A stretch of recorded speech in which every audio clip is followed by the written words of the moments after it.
Assalamualaikum warahmatullahi wabarakatuh.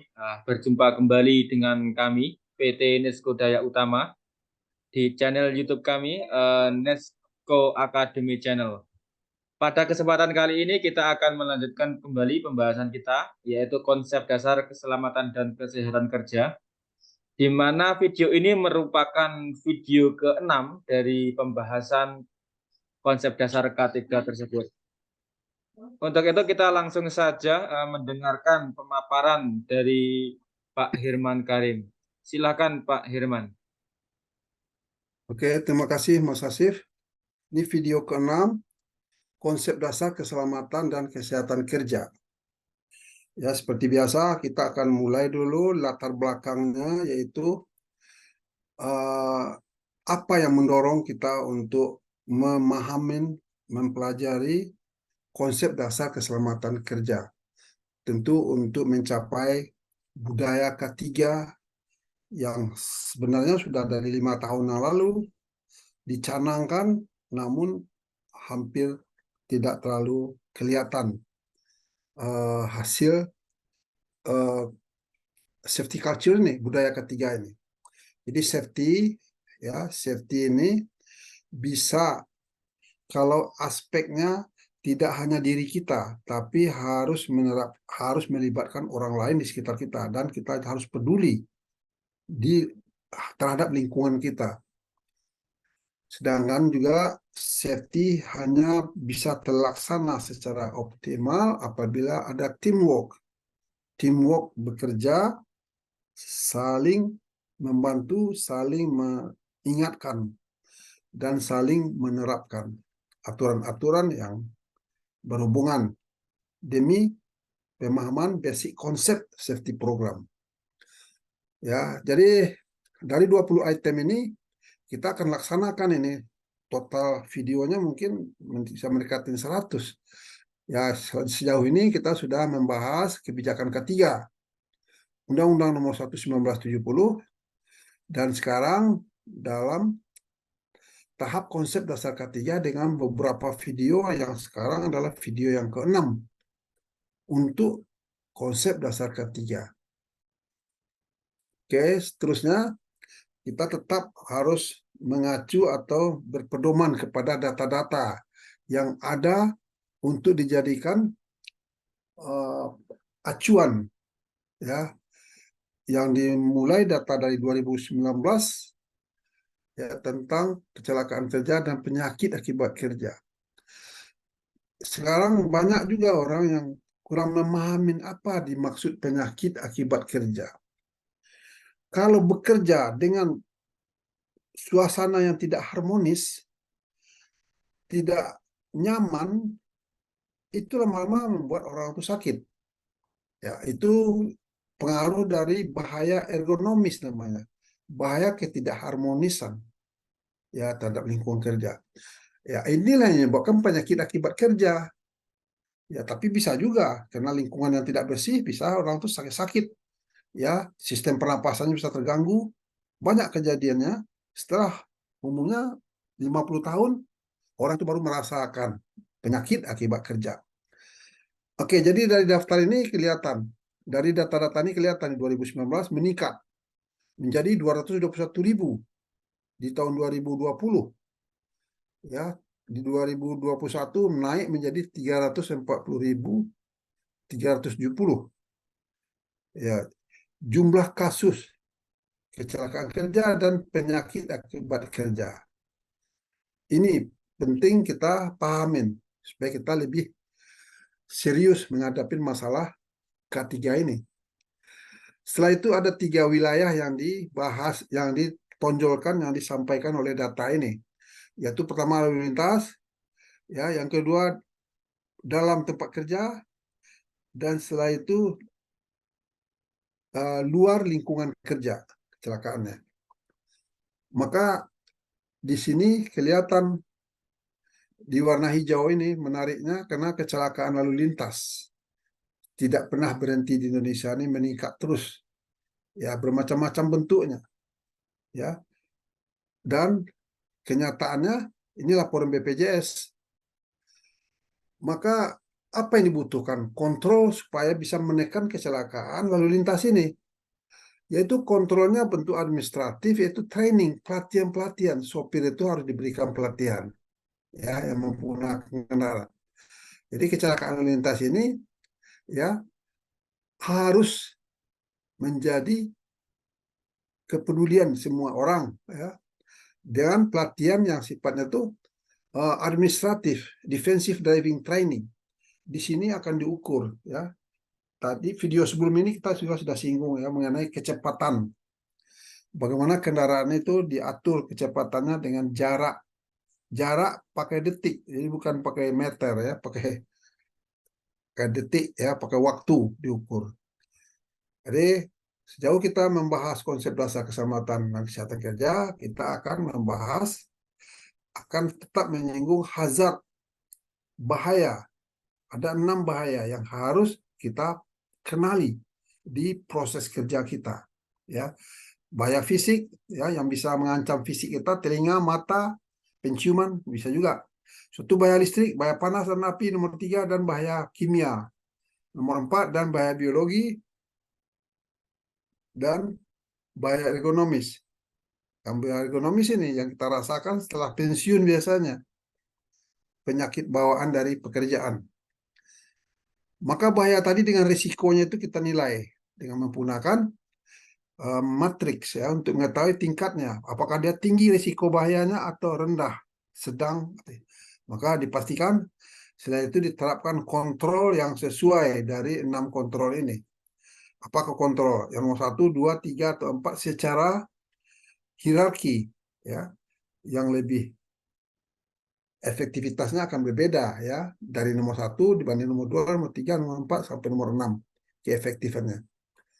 Ini yang harus dipahamin kontrol. Satu juga data-data seperti ini nih, kita kalau bicara mengenai safety, kita harus tetap memahami atau mengacu kepada data-data yang terjadi sebagai pembelajaran bagi kita untuk selanjutnya.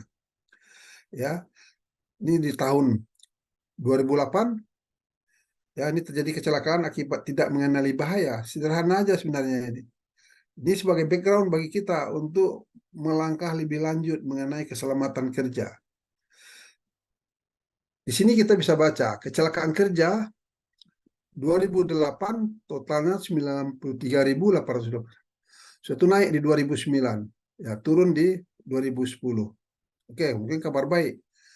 Tapi mengenai kompensasi, uang yang dikeluarkan oleh Jam Sostek, walaupun uang itu juga dari pemerintah, dari kita bekerja, dari pajak kita, yaitu meningkat terus dari 296 miliar, 328 miliar, sampai 358,45 miliar per tahun.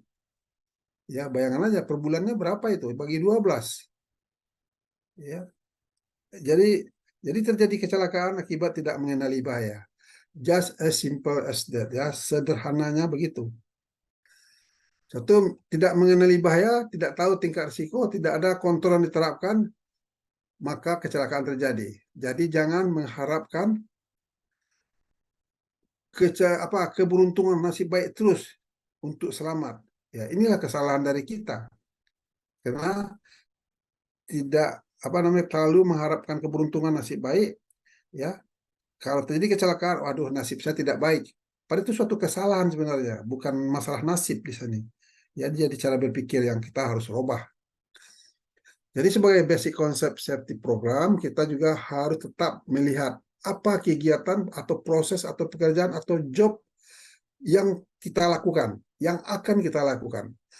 Maka tentu dia dalam bentuk SOP, Standard Operating Procedure, dan selanjutnya kita kaji, maka dibutuhkan di sana job safety analysis, yaitu analisa keselamatan terhadap pekerjaan tersebut, analisa keselamatannya, ya, suatu permit to work, ya, izin kerja kalau dibutuhkan, dan pada pemahaman bahayanya permit, kebutuhan pentingnya permit to work itu untuk kerja-kerja berbahaya sudah dibahas pada video sebelumnya. Hazard identification, jadi mengenali bahaya risk assessment dan menilai risiko dan menerapkan kontrol. Inilah konsep dasar keselamatan kerja. Jadi bahaya potensi di tempat kerja ada 6 seperti yang kita selalu singgung, karena ini adalah bagian penting dari konsep dasar keselamatan. Suatu kita nilai tingkat risikonya dengan menggunakan risk metric, ya risk metric. Sudah itu diterapkan kontrol yang sesuai. Jadi kontrol administratif ini sangat luas pemahamannya.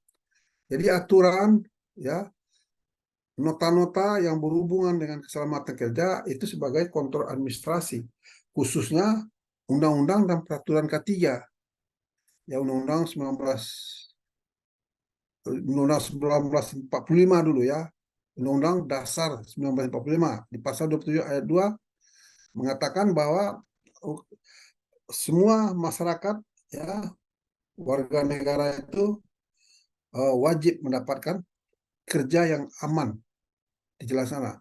Maka keluarlah Undang-Undang nomor 1970 yang kita sudah bahas. Suatu Undang-Undang 13 tahun 2003 memperkuat aturan atau sanksi di Undang-Undang 1970. Suatu peraturan pemerintah Undang-Undang peraturan nomor 50 tahun ini mengenai SMK 3, 12 elemen dengan 166 kriteria yang harus dipenuhi oleh perusahaan. Suatu pemenuhan peraturan perundangan K3 terkait ini mengenai peraturan menteri mengenai pesawat angkat dan angkut misalnya, ya harus disampaikan di sini kekuatannya sama aja dengan undang-undang walaupun dalam bentuk peraturan, ya. Oke, di sini tentu dia berfungsi sebagai kontrol administratif.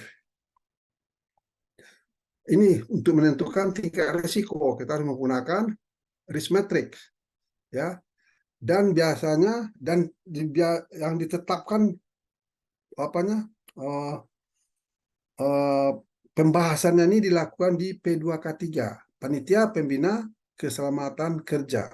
Ada grup yang dipimpin langsung oleh direktur, oleh pimpinan yang tertinggi di perusahaan untuk melakukan secara teratur pertemuan-pertemuan dan membahas dan membuat keputusan-keputusan mengenai P2K3 untuk pengembangannya, ya, mengenai K3 pengembangannya bagaimana. Dan ini banyak juga yang belum dijalankan, padahal ini ada peraturan menterinya. Dan ini juga akan kita bahas pada video berikut, ya, mengenai P2K3 ini khususnya. Kalau risk matrix juga nanti akan dibahas secara detail pada kesempatan berikut. Ya, untuk sekarang berikutnya kita akan membahas peraturan pesawat angkat dan angkut, ya, nomor 8 tahun 2020, lifting engineering, ya, hitung-hitungan bagaimana mengangkat.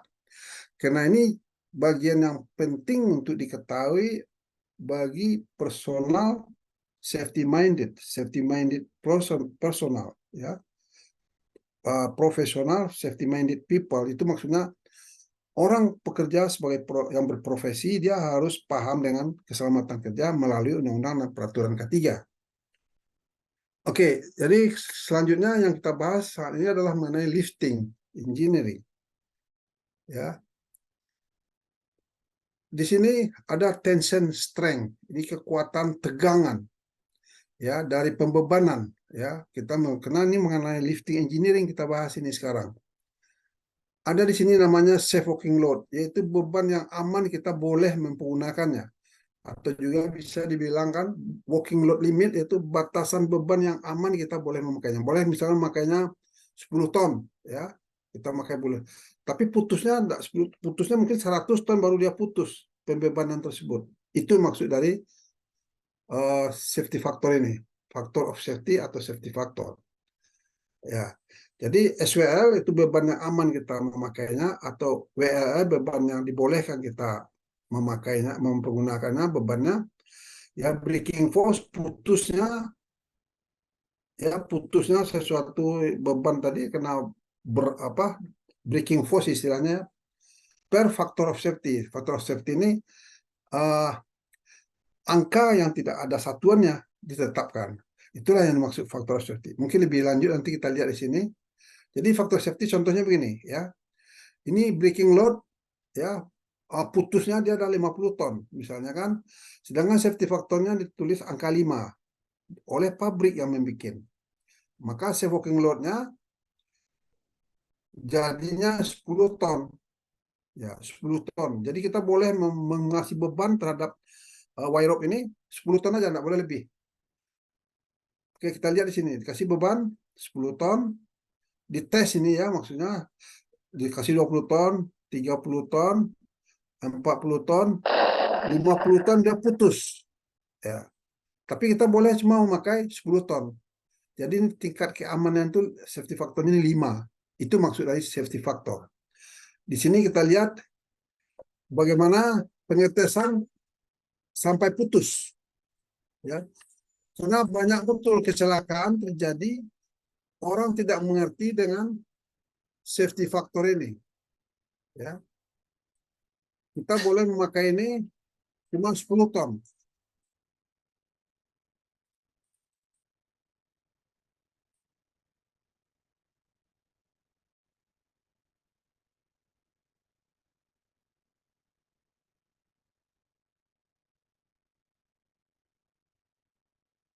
Jadi ini breaking strength-nya 50 ton.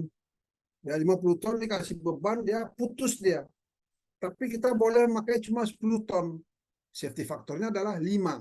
Ini yang dimaksud safety factor. Banyak orang-orang yang bekerja di lifting, di crane ini, tidak mengerti. Asal dipakai aja bebannya. Sehingga melebihi dari breaking strength, maka putus dan jatuh. Banyak kecelakaan yang terjadi. Jadi ini boleh disebut ini adalah destructive test, ya, tes merusak sampai rusak dia gitu, tapi dengan beban yang tinggi 50 ton, dan kita boleh memakai cuma 10 ton. Itulah pemahaman. Sekarang berikutnya dynamic load, ya, karena ini bagi kita yang memahami dan ingin memahami konsep dasar keselamatan dan kesehatan kerja harus mengerti apa ini dimaksud dengan dynamic load. Ini ada sesuai dengan Peraturan Nomor 8 Tahun 2020 Pasal 3 Ayat 4, gerak mula dan berhenti secara tiba-tiba dilarang. Karena akan terjadi 3 kali beban jadinya. Tadi terasanya cuma 10 ton, karena ada sentakan maka akan terasa dia 30 ton. Di saat inilah gagalnya pengangkatan, putusnya atau patahnya sesuatu, ya. Ini yang diabaikan orang tidak memahami. Contohnya seperti ini, ya. Ini pengangkatan. Ini dia pengangkatan langsung. Jadi terbalik. Ya.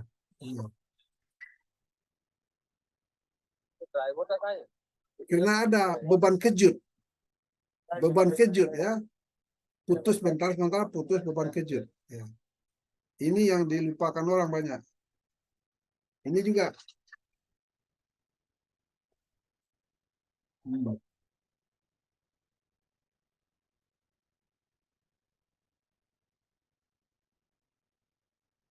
Oke, apa yang kita bisa bahas di sini, ya? Beban yang mengayun itu bisa menjadikan 3 kali dari beban efektifnya. Tadinya bebannya cuma 2, bisa dirasakan menjadi 6 ton. Orang nggak sampai mikir ke situ. Itulah yang terjadi sebenarnya. Jadi benturan dynamic load bisa 3 kali beban efektif. Ya, ini yang paling penting kita pahamin dalam lifting sebagai konsep dasar keselamatan. Karena benturan dia akan jatuh dia. Gitu. Jadi apa gunanya dibikin safety factor? Yaitu untuk mencegah kegagalan saat menggunakan alat angkat. Kekuatan angkat pada beban yang sesungguhnya hanyalah sepersepsi dari breaking strength. Itulah yang dimaksud gunanya safety factor. Jadi safety factor berupa pertimbangan adanya penurunan kekuatan yang ditetapkan di bawah breaking strength. Akibat keausan, mungkin penuaan, karat, penggunaan yang kasar, dan perubahan dalam ukuran dan mutu bahan. Itu gunanya diadakan, dibuat, ditetapkan safety factor oleh manufacturer, oleh pabrik. Dan kita harus pahamin ini. Ya, ini mengenai apa yang kita mau lihat? Ini pembebanan, ya, load dengan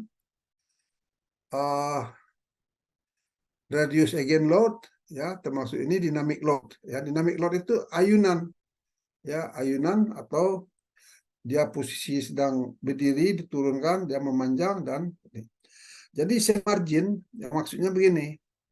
Counterweight ini beratnya kita anggap 10 ton, ya. Mungkin ini ya. Counterweight kita anggap 10 ton beratnya. Counterweight itu yang dari sumbunya nih ke belakang ini 10 ton. Sedangkan bebannya 1 ton, tapi diameter ya radius maksud saya radius dari beban ini ke tumpuan ini 7 meter.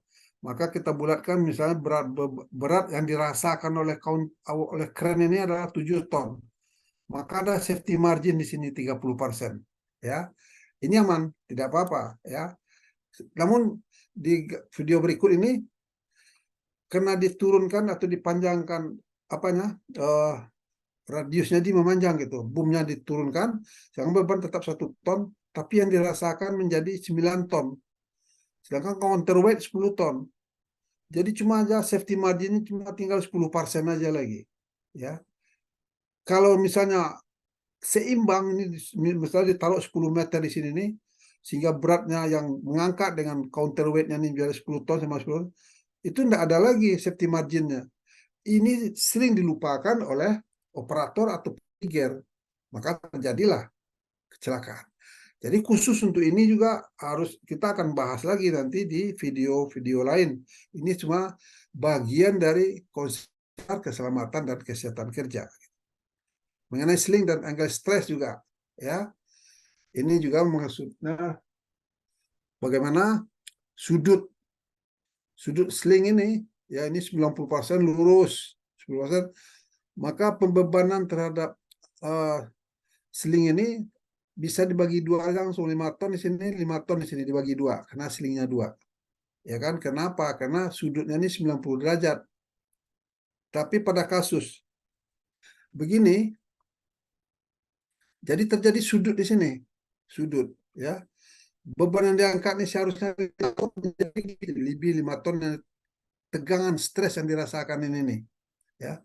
Akibat dari kemiringan penggunaan sling. Ini harus dipahami juga sebagai dasar konsep keselamatan dan kesehatan kerja. Ya, itu maksudnya maka dibahas ini. Nanti juga di video di materi yang lain nanti dibahas secara detail dan tentu makan waktu yang sesuai lah gitu.